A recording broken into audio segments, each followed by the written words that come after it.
Hello,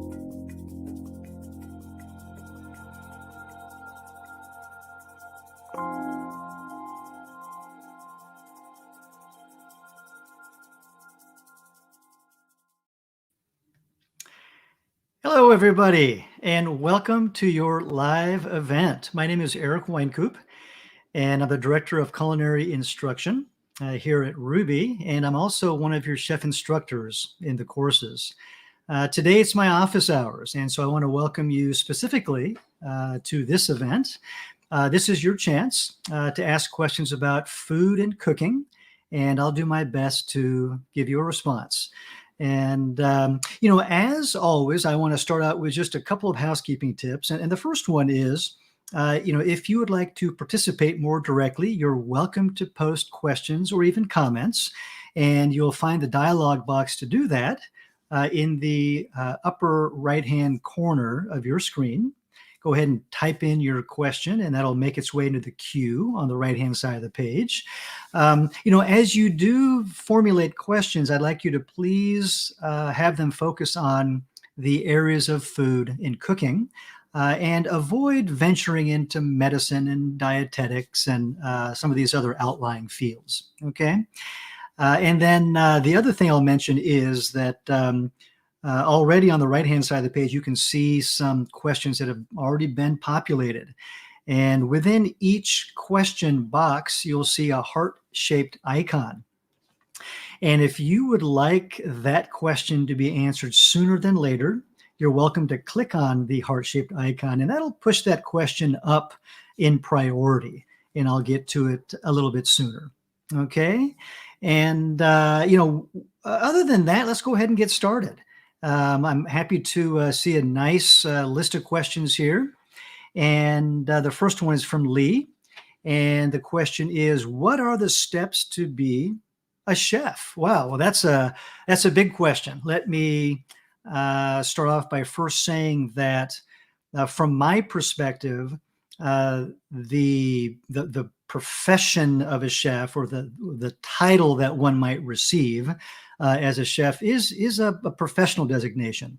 And so in my opinion, my perspective, there's no such thing as an amateur chef. You're either a chef or you're a good cook. And keep in mind also that a chef is, first of all, a cook. And it's a person that takes on the managerial responsibilities of an operation. And there are different ranks, different types or capacities of chefs. But fundamentally, it's a person that takes on the managerial tasks of, for example, scheduling employees, or hiring and firing, and coaching and training employees. There are fiscal responsibilities, keeping an eye on food cost in your operation. Is going to be a key responsibility that chefs have an eye on a regular and frequent basis, and as frequently as daily, or even multiple times a day, just depending on how finely nuanced, I guess, the management needs to be or wants to be. And so in terms of how do you get there? There are many paths, and I think if you were to sit down and have a conversation with 10 chefs, you would get 10 different answers. There are those that have entered the professional food industry organically, meaning they've just gotten a job. The classic story is that one gets an entry-level job, such as a dishwasher, and works their way up the hierarchy of the kitchen, making their way to prep cook, and then to maybe a station cook before moving up to a sous chef, for example, and then eventually there are possibly other positions like executive sous chef or executive chef. kitchen manager. There are different titles that are used just depending on the organization and the responsibilities of that individual. Okay.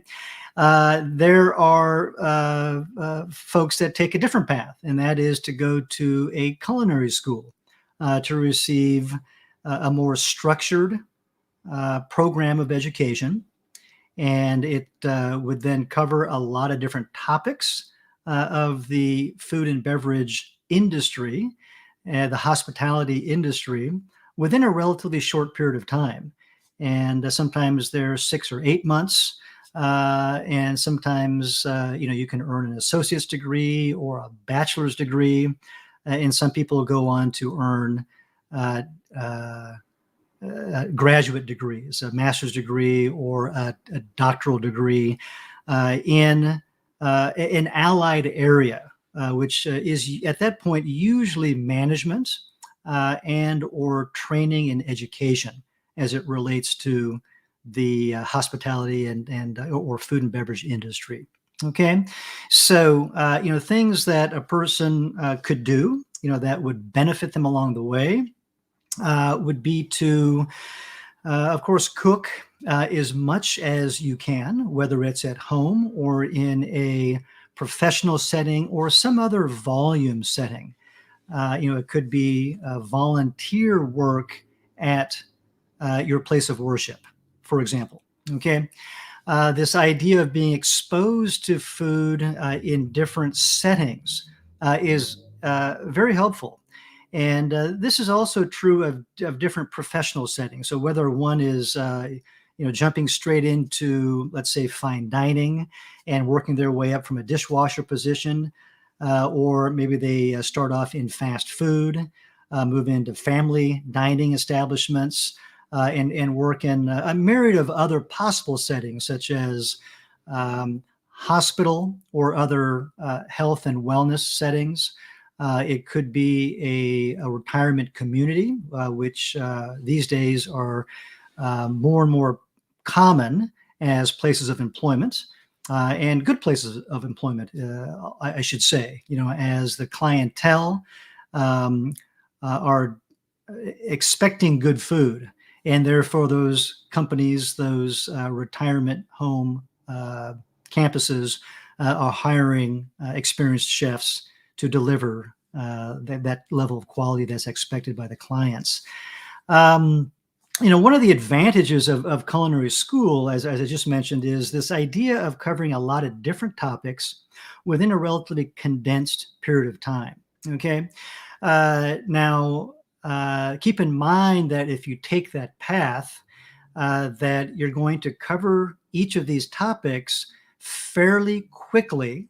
Okay. Yet it acts as a springboard of sorts to get you into a professional setting where then you can perhaps choose your path in a more fine-tuned way and then apply yourself diligently to develop your skill set and your knowledge base as it pertains to that particular area that you're working in.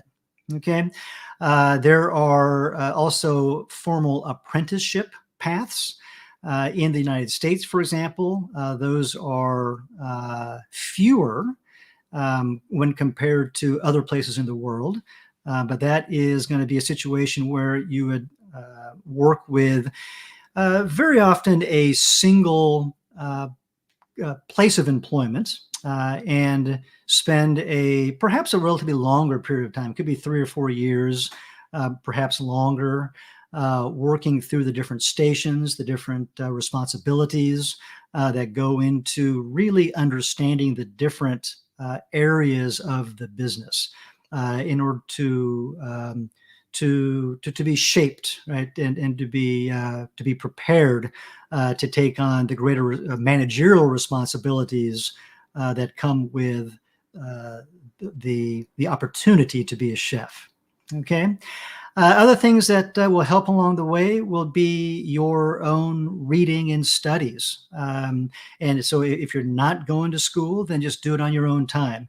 And even if you finish school, continue doing that on your own time. Read through any sort of resources that might be associated with food. And because food really resides at the center of society, there are uh, so many ways that you can connect different topics to food, and whether it's politics or history or globalization and again other topics that might come up in your daily discourse or daily news feed. All of those potentially have a link to food. Okay, and so to be up to date on those issues is very good. All right. And then there's travel, and travel locally, travel domestically, travel internationally when you can, and expose yourself to people, conversations, eat, drink, taste, prepare food with other people to learn uh, the culture and all of those other human aspects that go along with food in a given place. So that if you choose to bring home some of those ideas and to execute those in your own business, for example, that you understand better the cultural context from which that food came. And keep in mind that uh, food is all about people, right? That might sound obvious, but sometimes we focus so much on food and ingredients and cooking methods that we forget about the human context. And we're talking about the cultural context. And so it's a good thing to understand that bigger picture as you connect with food and then share food with other people. Okay. And so those are a few things that come to mind.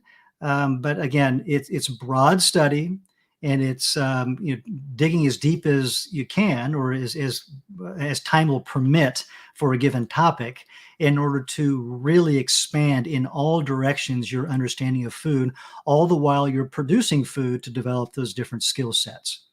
Okay, so I hope that gets you started. Those are just a couple of ideas that come to mind. Thank you. All right, we got the next question. When making a soup that calls for sour cream or heavy cream, what do you substitute that is healthier alternative? And I am a cheese lover. What is palatable cheese? For example, let's see, ricotta or cheddar to use as a substitute, for example, in making lasagna, tacos, appies, appetizers. Okay. Yes. So to the first question, okay, regarding sour cream and heavy cream, it depends on what you're making. Very often, if we're after just the introduction of general creaminess, then very often a quick go-to is a cashew-based cream sauce or a cashew cream, and it can be made thicker or thinner depending on the application. Now, if you want to take a look at some of the commercially produced products, there are many. For example, sour cream, substitutes come to mind, these plant-based products from companies like Forager. And take a look at your local grocer. Certainly start online and do some reading. You'll find some taste test commentary, and that might be a good place to get a jump start on this area of food products. Okay, and then the second part of your question regarding cheese. There are, as you're probably aware, many different producers of plant-based cheeses. And within each company's list of products, there are many to choose from. And those products, at least in my estimation, are hit and miss. Some are more enjoyable texture-wise, some are more enjoyable flavor-wise. Some do what you want them to do better when exposed to heat, for example, in terms of meltability. And it's really kind of trial and error, beyond, again, looking at some of the online reviews and discussions around some of these products. Okay. Another idea that I will suggest is to consider making some of these yourself. There is a company called, let's see, Urban Cheese Craft. and they sell DIY cheese kits. When you go to their website, urbancheesecraft.com, note that they've got um, plant-based versions and also non-plant-based versions. So, choose whatever you want, and then give it a try. They have great instructions, and those will explain how you can vary those recipes to make them thinner or more melty or set up more firm and be sliceable, for example. And I've had good experience with their plant-based cheese DIY kits, and would suggest that you give that a try. Okay, thank you. All right, let's see. Next question. Hello, Melissa. I was wondering if you have any advice about body posture when working in the kitchen. My back and shoulders are frequently getting sore now that I'm spending more time cooking. I purchased cushion mats, wondering if you have any other tips. Aha.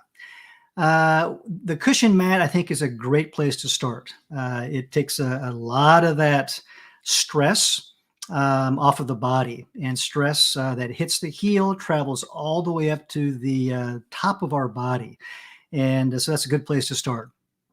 I will also add that when somebody starts cooking more, it is very common to feel sore for a couple of reasons. One is a good reason, and that is that our bodies are simply getting used to the new activity, just as we would need to do if we started playing basketball or playing the flute or any other activity that required a new and stressful, I'll say, body posture or movement. Okay, so that's going to be what we experience on one hand. On the other side is many new students are tense, overly tense, meaning that they as they focus intently on the task, they're gripping the knife harder than they have to. And it starts, in the hands. It works its way up through the shoulders and into the neck and back, and then through the rest of the body. And so, to address this part 2 issue, would be to do your best to be cognizant of that and to relax a little bit. To the extent that, of course, it's still safe and you're still holding onto your knife tightly. But just notice that stress and notice what you can do, in terms of the alleviation of that. Okay, just relaxing the arms, the shoulders, the neck, and the back, and so forth. Okay. The other thing is find the position of the feet that are going to be ergonomically good for you. So it's very common that we stagger our feet. For example, I'm right-handed.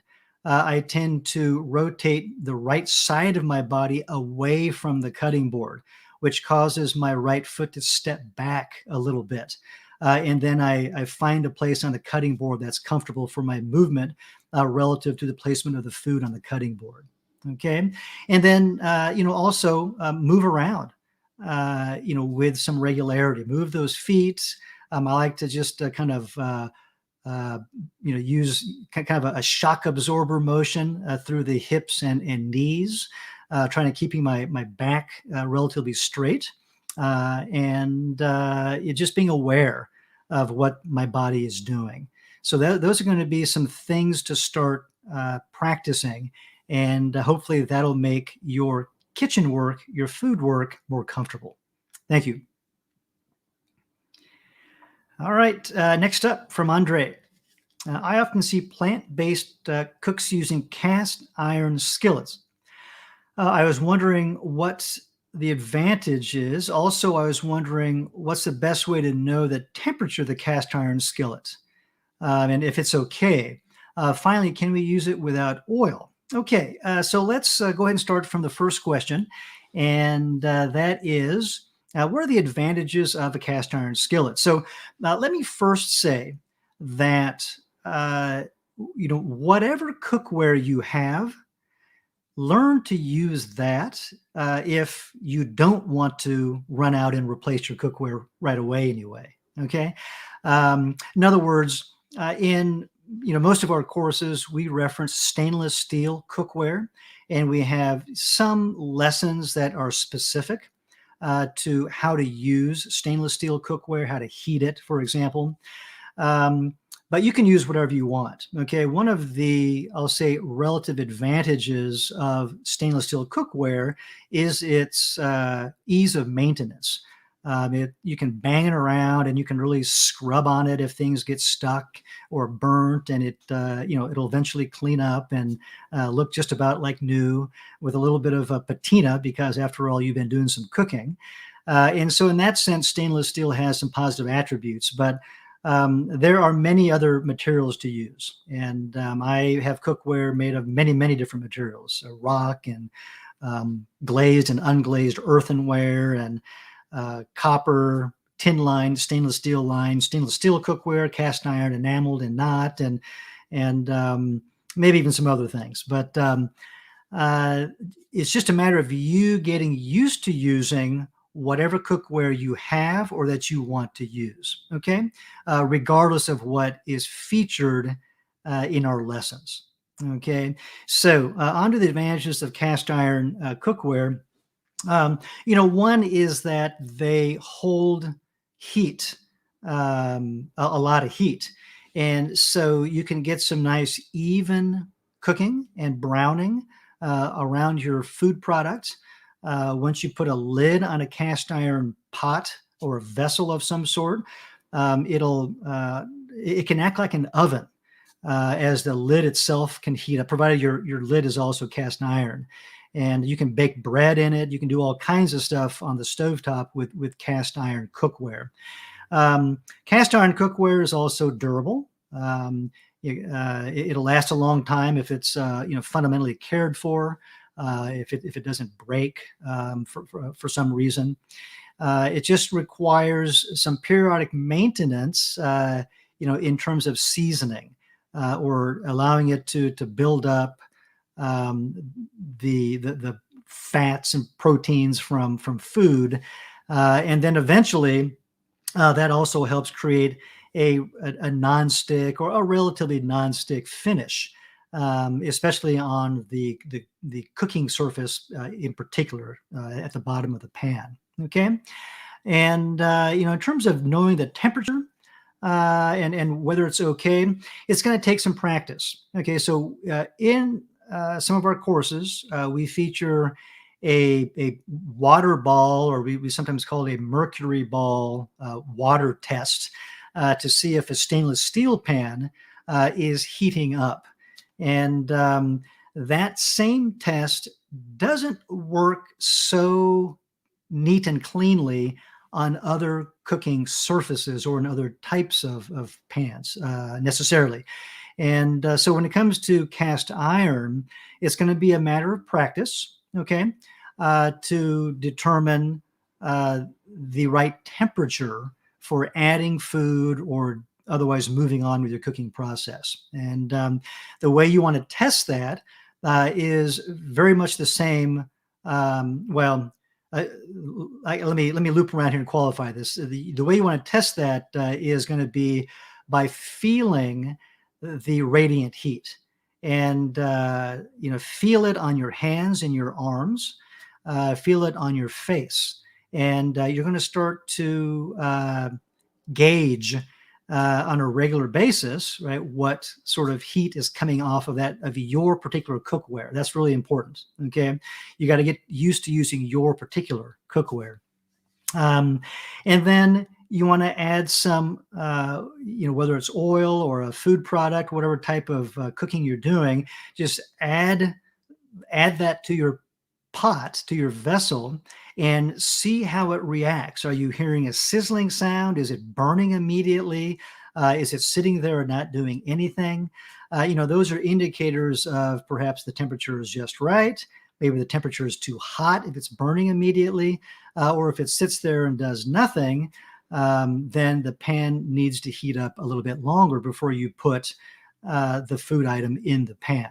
Okay, and so there's going to be some trial and error that will be involved. Okay, and so a similar approach will be necessary with, or I should say, is desired when using stainless steel cookware as well. So in other words, the idea of using the water ball test on stainless steel is to get you started down this path of really engaging with everything that's going on in your realm of cooking, including the heat radiating from your pan.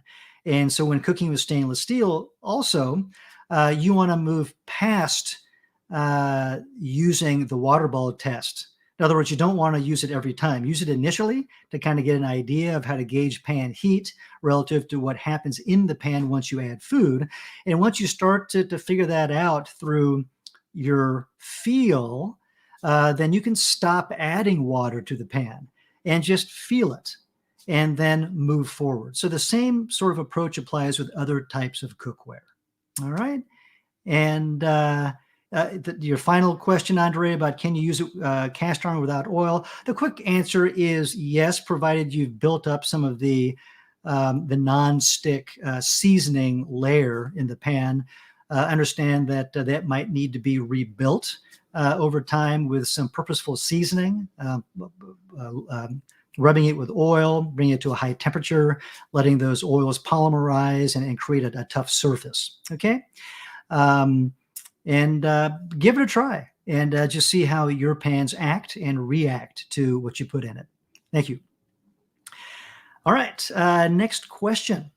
When cubing irregularly shaped foods such as carrots, zucchini, and the like, is it anticipated that the less than cubed shapes should be excluded from the dish so as to assure even cooking and enhanced appearance? Aha.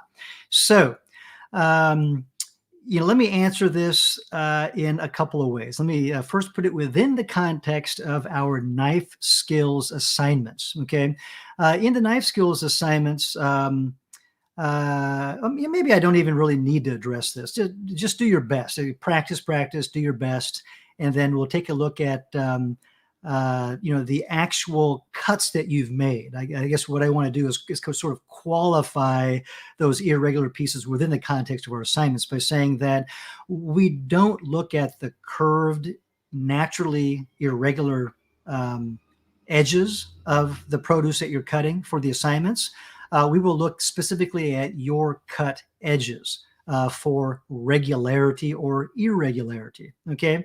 Now back to your question. When it comes to cooking in general, okay, by and large, for cooking at home and in most operations, professional operations, like super precise cuts are not necessary. Okay, if we're cutting pieces that are roughly equal in size, then that will be fine in terms of the overall evenness of cooking that will be experienced. Okay. Now, if you are, let's say, cutting large dice of whatever, and you have some very small pieces that might be like a julienne or a small dice equivalent, then it's going to be up to you. You can certainly elect to pull those aside and save them for some other application, a soup or a taco filling or something else where the size may be variable. Okay. Now, when it comes to the aesthetic presentation of the food, this is going to be up to you. Okay, if you want very precise cuts and a sort of a sharp, crisp looking presentation, then you might choose to really fish out some of those irregular pieces. Now, I choose to do that only occasionally when I feel like I'm preparing a special meal for some special occasion, whether it's for my family or for guests. Otherwise, on a daily basis, I'm using everything. And even if I do choose to pull pieces out because they don't fit into whatever I'm making due to cooking evenness or the aesthetics, then I will definitely find an outlet to use those trim pieces. Okay. I try to be pretty vigilant about utilizing products. Hopefully that's helpful for you. Thank you. All right, next question. Do you have a list of food substitutions like for pineapple, mango, papaya, flour, and sugarcane? Please share if you have a cheat sheet substitutions list. It'll be put to good use often. Aha. So let's talk about substitutions generally. Okay. So first of all, when we make a change to a recipe, we should anticipate different results, right? That's only fair. Okay. We change an ingredient. The end result is going to be different. So first of all, prepare yourself for that. Okay. Second, as we choose what to use as a substitute, first think about the function of the original ingredient, and then we try to replicate or mimic the function or functions of that original product, that original ingredient. Okay. So, for example, an ingredient might provide color. It might provide texture, whether it's firm or smooth or sticky or something else. It could be a particular taste, right? Flavor combination, maybe aroma that could go along with that. There are other functions such as binding qualities. Some foods are sticky and they adhere to other foods and help bind, such as when you make a veggie patty, you want a binder so that your other ingredients all stay together in the form of a patty.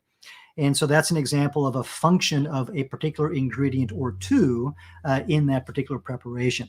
So we want to think about also the characteristics of that food. And, something could be, again, liquidy. It could be smooth. It could be coarse. It could be very firm. It could be chewy. And then you want to think about how you would replicate or mimic those characteristics with another ingredient. Very often more than one ingredient is required, okay, to provide all those characteristics. You might find that replicating all those characteristics is impractical or impossible. Okay, so this is where we are adjusting our expectations of the end product. And therefore, what you're making is going to be something a little bit different. Okay, so as I look at your list, pineapple, what's the function? Depends on the application, right? So, for example, pineapple can serve as a source of distinctly pineapple flavor, in which case I don't know how to replicate that. Okay, so if I want to bring something else in, I just need to start to replicate the other characteristics of pineapple, such as its relatively firm texture, perhaps its sweetness, and then understand that whatever I make is not going to be the same. So if it were, a pineapple upside down cake that I started with, but I end up using pears, then it's going to be a pear upside down cake, right? And so on and so forth. You'll need to change the name of your recipe, or at least the description and the name on your menu. Okay. Mango and papaya also, at least in the way that I tend to use those ingredients, are pretty distinctive. And so if I'm removing mango and I'm bringing in something else, maybe I'm looking for something that's sort of yellow, deep yellow or orange in color. Maybe it's the sweetness. Maybe it's that relatively firm texture. Okay. And, again, just think about what it is that might do the trick, whether it's a ripe but still slightly firm peach or a nectarine,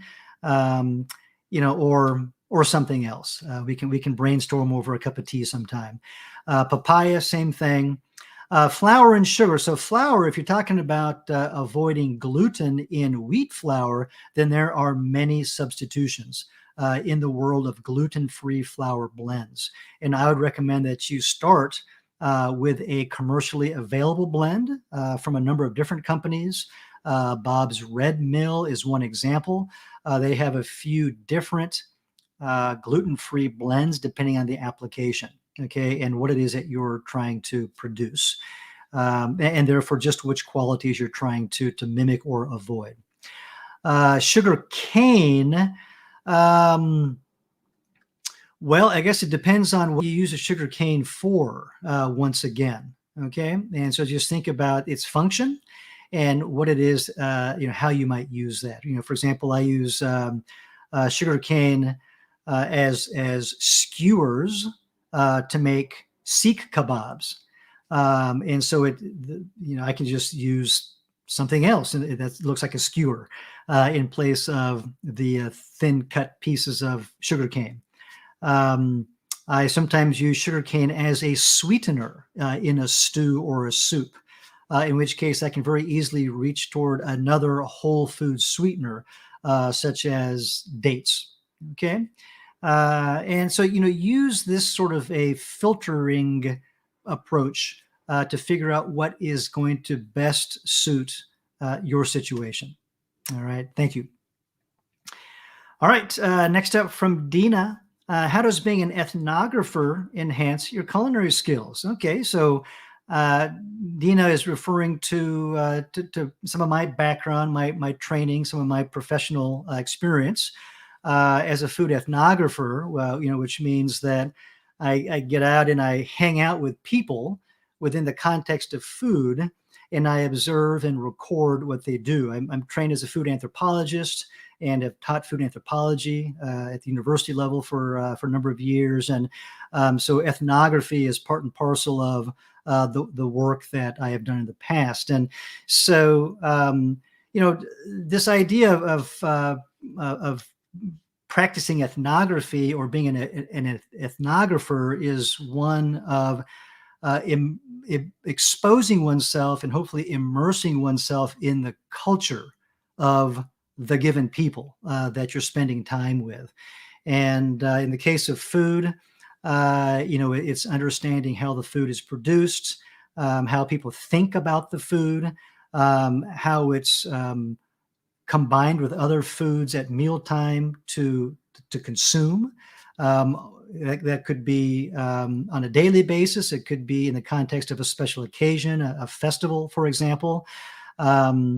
And again, just the bigger human context of the food is going to be what you're trying to understand.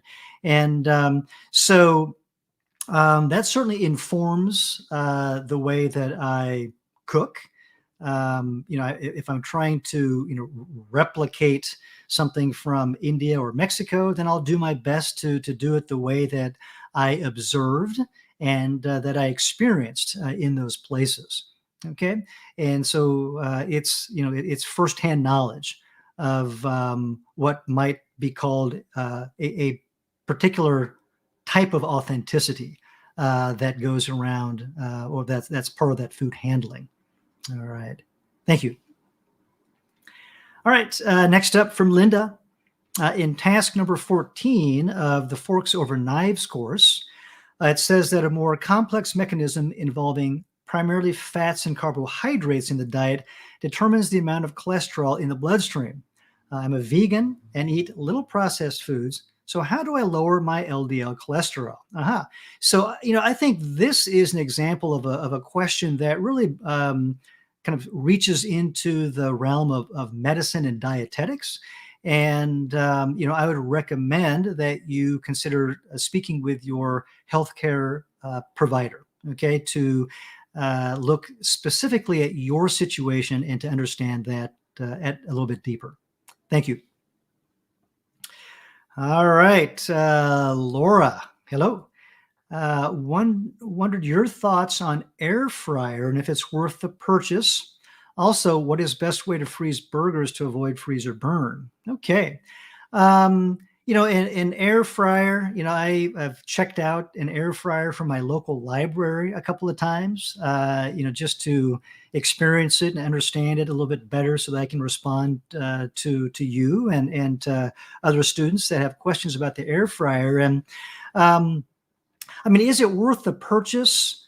That's going to depend on I think your space constraints, in your cooking storage areas and also your cooking areas themselves.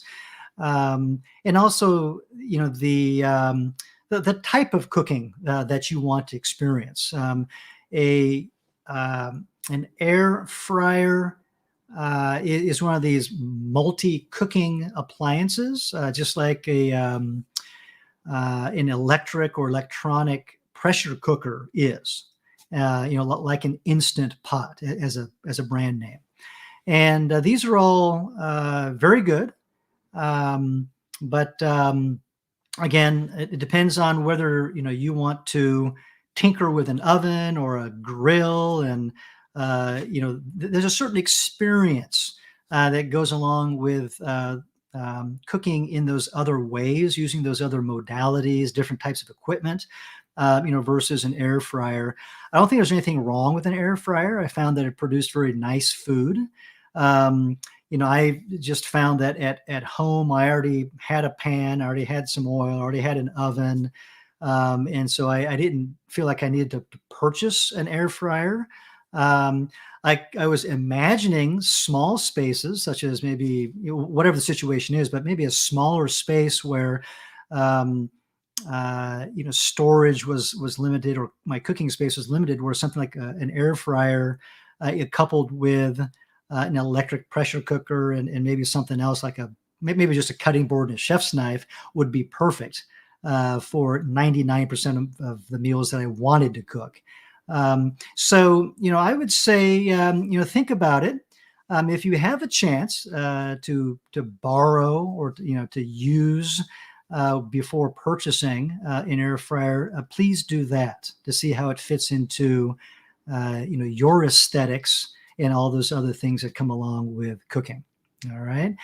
Regarding storing burgers to avoid freezer burn, the general recommendation for any food, including burgers, is to wrap them tightly. And very often, in multiple layers of wrap. Certainly the goal is to create an airtight environment around that food item, okay, in order to slow down the freezer burn, which is a drying process. Okay, the freezers and refrigerators as well tend to do that, but the freezer burn, of course, is a freezer issue. The other side of the suggestion here is to say, enjoy the food sooner than later, before freezer burn has a chance to set in. And I think that's very important.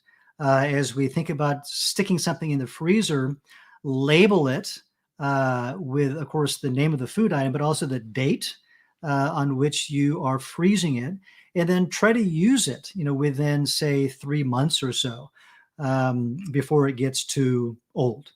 All right. That's, when it comes to food storage, what we're really at that point, what we're doing is we're trying to enhance old food. And so rather than letting the food get too old, just enjoy it in a younger, fresher state. All right. Thank you. All right. Next question. What's the difference between and when to use each meal, starch, and flour? For example, corn flour, corn meal, corn starch. Okay. These three examples, Donna, that you've presented, corn flour, corn meal, corn starch, are typically different in texture. In other words, the fineness of the grind between, let's see, the first two in particular, and then the last one, corn starch, is usually taking out the starchy component of the grain or whatever it is that we're working with. Okay, so it's going to be a more refined product. So corn starch very commonly is used to make a slurry, where you mix it with a cold liquid and add it to another liquid to thicken that liquid, the soup or a stew or a sauce, for example.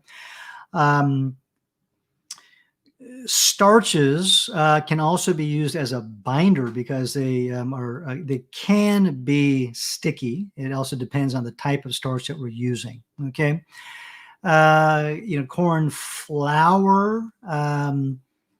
Let's see, could be used where other flours are used. So you can, if you want to introduce that to a gluten-free blend, that's an example.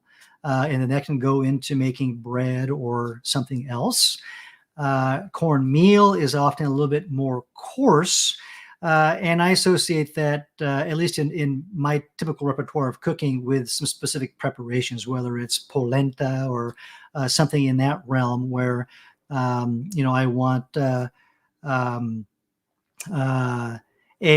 slightly more coarse texture, right, in that final product that I'm making as I'm cooking that with a liquid, a flavorful liquid or other ingredients. Okay, so I think as you sort of expand your understanding of the application of these different degrees of processing or different components of a given food, such as corn in this case, read recipes and see how it's being used. Look at the function of that item, that ingredient in the recipe, and then of course look at the end product to see what's being made.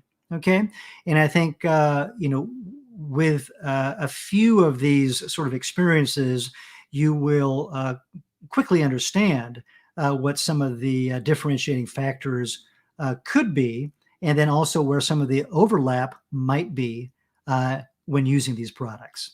All right, thank you. All right, Marion is asking, I would like to have a Ruby logo on a chef's jacket if that is acceptable. Where might I find a digital file I can send to a company that personalizes jackets? Let's see. Just above your question, Marion, looks like we've got, or just below your question now, is a couple of links to some of the coat options that we have that already have a small Ruby logo attached to them. As far as a digital file goes, I'll need to ponder that and see what the best path forward would be. Perhaps, Marion, you can reach out to me at support@ruby.com, and so that I've got your contact information as well. And then I can, we can have a more personalized discussion. Thank you. And let's see, next one, Pilar, good day. Welcome. How do you prevent sweet potatoes from turning blackish after you peel them? So I will put them in water, and I associate that with enzymatic browning, which we experience with a lot of different foods in different degrees. Whether it's an apple or a russet potato, or in this case a sweet potato, and contact with air, with oxygen, right, promotes this oxidation. And so to slow down the contact with oxygen is what we're after here. So putting a food in water will help. And potatoes can even be stored in water if you want, if you need to. And also salt can help slow that process down. So, salt water, if you choose to, it's totally optional, but that, is a choice as well. Okay, so give that a try and see if that helps. Thank you. And Sabrina writes, palm oil, coconut oil, and margarine raise cholesterol. Okay, yes, thank you for sharing that. And yeah, these sort of foods come up in so many different contexts of cooking, whether it's animal-based cooking, whether it's plant-based cooking, and many regional cuisines around the world. And I think that as we think about cholesterol, and certainly if someone has an immediate concern relative to their own cholesterol levels, then limiting or omitting these added fats may be helpful. Thank you. And NJ asks, are lectins unhealthy? And so this is an interesting question. And there's certainly a lot of information out there that can talk about the nuances of handling lectins and where they're found and in what quantities. And I mean, the quick response here would be that, yes, I mean, lectins in and of themselves, at certain levels of consumption can be unhealthy, and they affect people in different ways because our metabolisms are all a little bit different. Okay. But the good news is that lectin levels are decreased significantly with thorough cooking. So, for example, foods that are relatively high in lectins, such as certain legumes and grains, those levels decrease significantly when those items are fully cooked. And another way of saying that is properly cooked. I mean, after all, who enjoys undercooked beans? And that's where some of the concern can lie for some consumers. But otherwise, lectins are pretty common in both plant foods and animal foods. And again, levels or quantities vary in so many foods. Okay, but again, cooking can alleviate the concern for probably most people most of the time. All right. But take a look at the interwebs and do some reading on the topic, and you'll learn much, much more about it. Thank you. All right. And the next question. Thank you for addressing the gluten-free flours. As I have trouble with substituting gluten flours or products when I'm trying to cook whole food plant-based in the FOK context. Is this a trial and error thing? Because my substitutions turn out really nasty sometimes. Yeah, I think I would need to have a little bit more context on the nastiness of your results, Janie. But as I mentioned earlier, that these companies that produce gluten-free blends will often have more than one. And one that might be suitable for breads, that might be a little bit better for pizza dough, that might be suitable for the lower gluten that's typical of pastries, and so on and so forth. And this is where, yes, some trial and error, I think, on your part would be necessary to find the blend that you like best. Okay. Gluten-free blends are going to have multiple ingredients in them. And there might be 4 or 5 or 6 or 7 or 8, ingredients, for example, where, each of those ingredients is trying to mimic the stickiness, right, that binding quality that we associate with gluten, perhaps protein content, if you want to look at the resulting food from a nutrition standpoint. There's aroma, flavor, and texture qualities that are being balanced as well. And so hence the need to blend a number of different flours or ingredients to make a particular gluten-free blend. Okay. Keep in mind also that different brands will have different blends. I mean, even if the ingredients are the same, the ratios might be a little bit different. And so this, again, calls for some experimentation on your part to find one that is going to be most enjoyable, right, for you. Even if, arguably they function like these two brands, let's say, that we're comparing, function adequately or similarly, there might be something a little bit different about some of the other characteristics that you may or may not like. Okay. Let's see. Anything else that I can add here? Start with commercial products. Those tend to be tested, and then go from there. Okay, meaning that if you want to design your own, you will develop some understanding of different ingredients over time. Okay, thank you. All right, next question. Can I receive graduate credit hours when I finish the FOK course? The quick answer is probably not. The FOK course earns some continuing education hours through the American Culinary Federation, and that number, the last I checked, was 63 CEHs. But the FOK course is not linked to college credit, through our accrediting body, which is ACE. Okay, so the quick answer would be no, unless, of course, you can swing something with the receiving institution at your end. Thank you. All right, next question. A question on the quiz was about marinades and that they should be cooked. Cooked to me means that they would be hot when added to food. Is that correct? Also, can you please explain why you would use a marinade that doesn't contain an acidic component? So the first part of your question has to do with cooking a marinade. And so if a marinade is cooked in order to draw out more flavors from some of the ingredients, then it will typically be cooled before it is applied to the food to be marinated. Okay.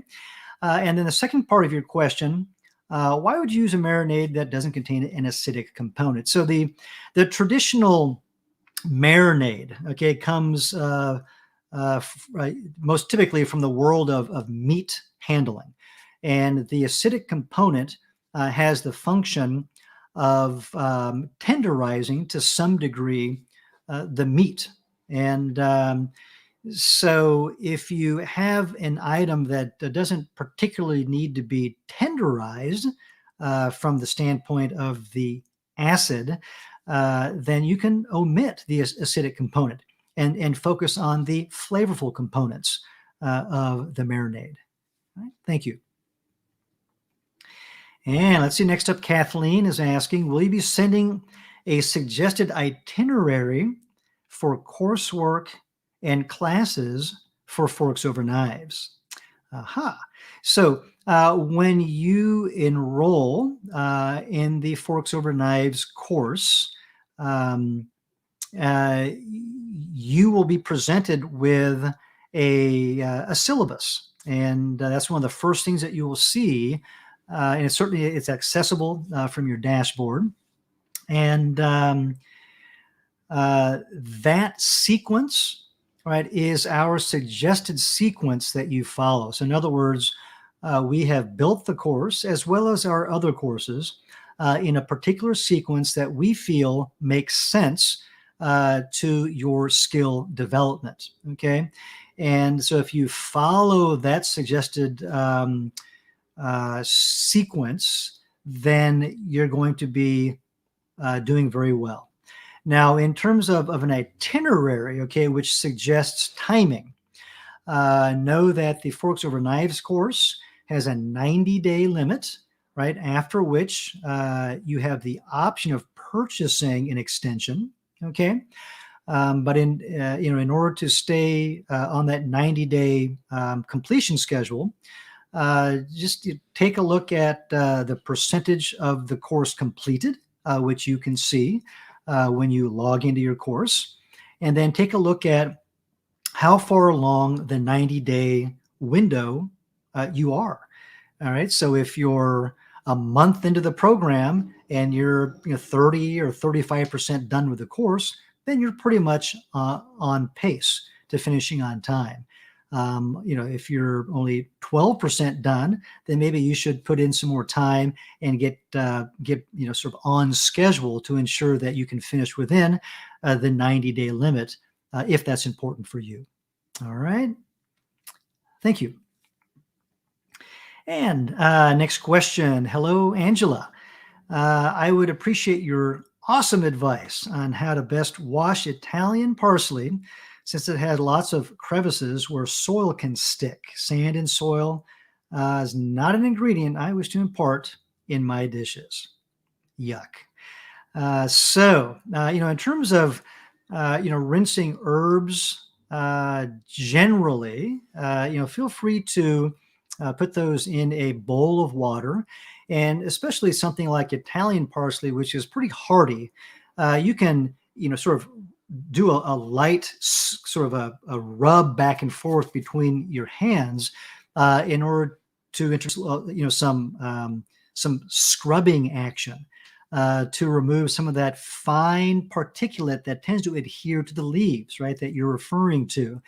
And this can be true of some other herbs as well, but that's something that works for me, okay?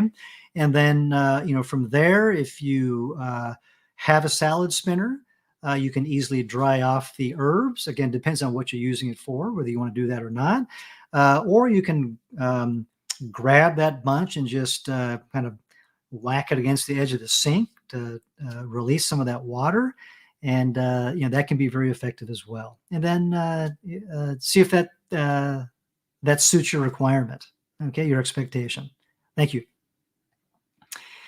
Okay, Bernadette is asking, what's the best way to chop walnuts to use in baking?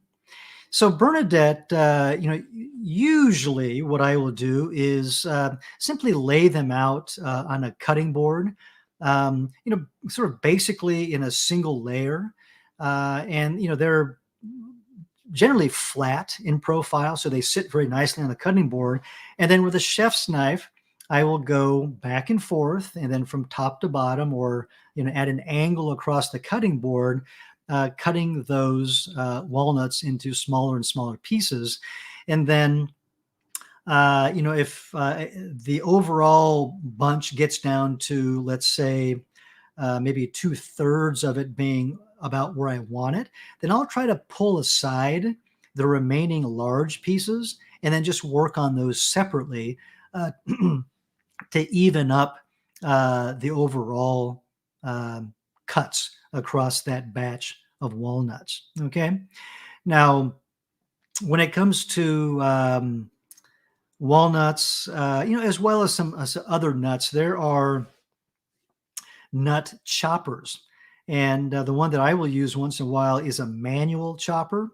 And it's a small glass vessel with a screw top that has this little cranking mechanism with these tines that sort of go around in a circle, and it'll pull the nuts through and sort of crush them as they push the smaller pieces down into the container below, the reservoir down below.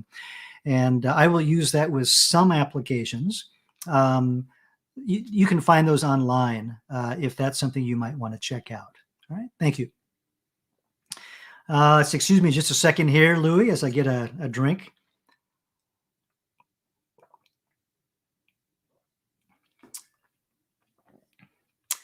Okay, Louis, good to see you. Hope you've been well.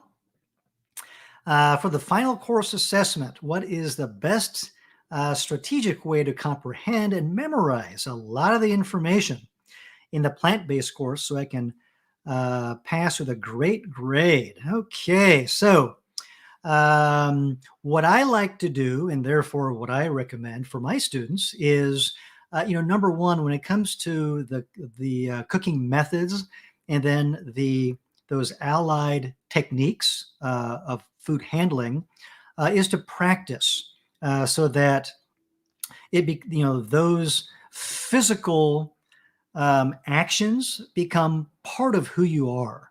And you have to think less at that time because they more naturally sort of come forth.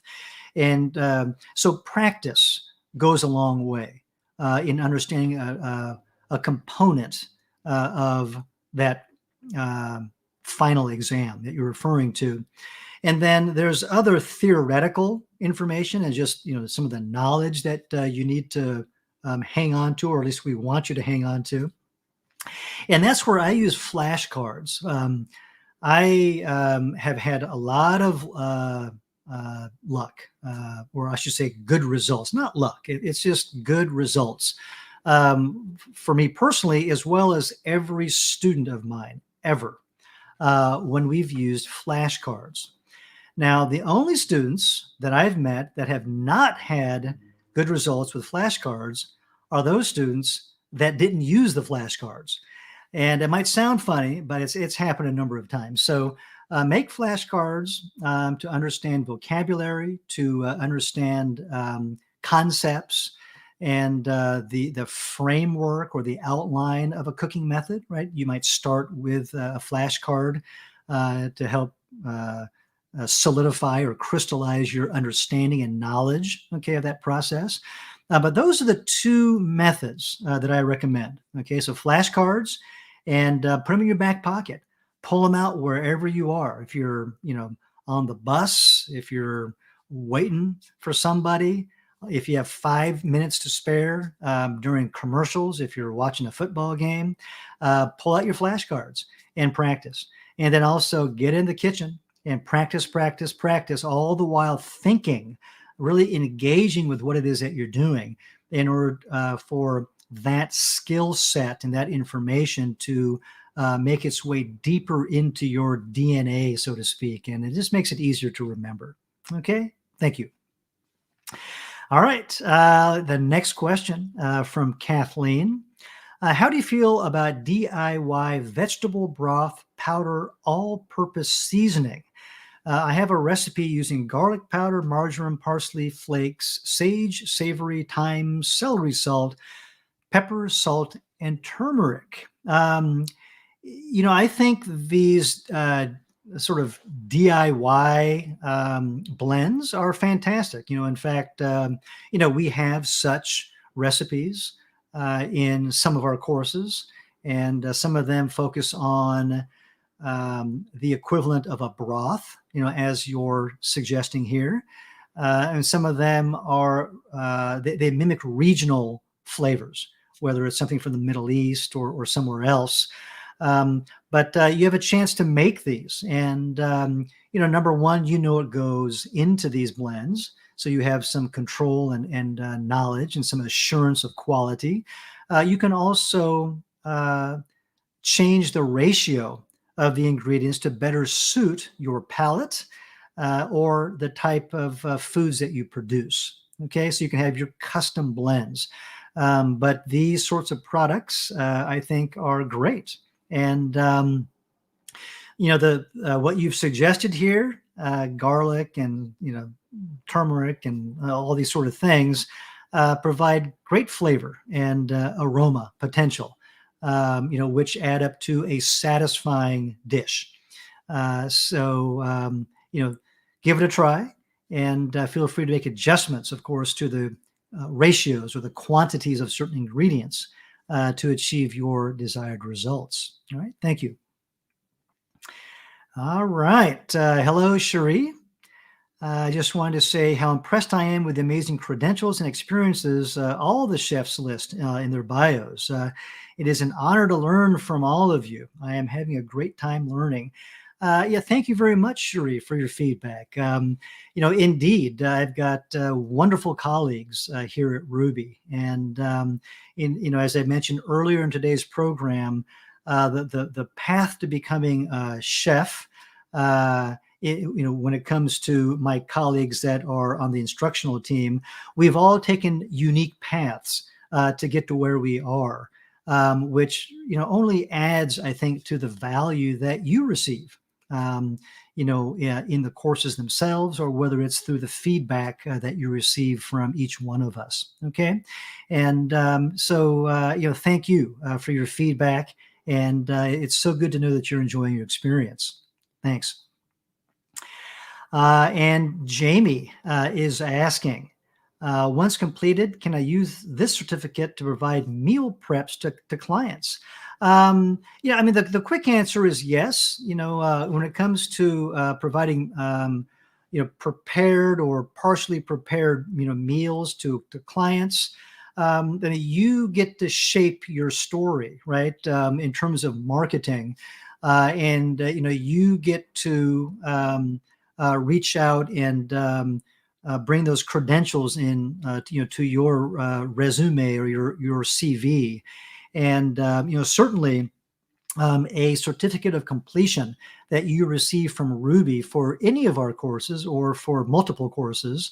That this is one way of doing that, and it will certainly contribute to your bona fides as you interact with your clients. All right, thank you. And then it looks like we've got one more question here from Joseph. I'm approaching the end of my course in the Forks Over Knives 3-month course. How long will I have access to the course material after completion? So the quick answer here, Joseph, is that you have access to the course content for life. Okay, the quizzes will be locked, and your access to the Q&A function will be locked. But you have access to the course content forever. And this is going to be true of all of our other courses as well. And also, know that you can always join us for our live events, whether it's in open office hours, like today's event, or our topic-specific live events. Okay? And so I hope to see you in the future. Thanks a lot for your question, Joseph. And thank you, everyone else, for your participation today. We've had a wonderful set of questions to discuss, and I hope you're walking away with a little bit more understanding of the food handling and cooking process. And I'll be back, and I hope you will too. Until then, happy cooking.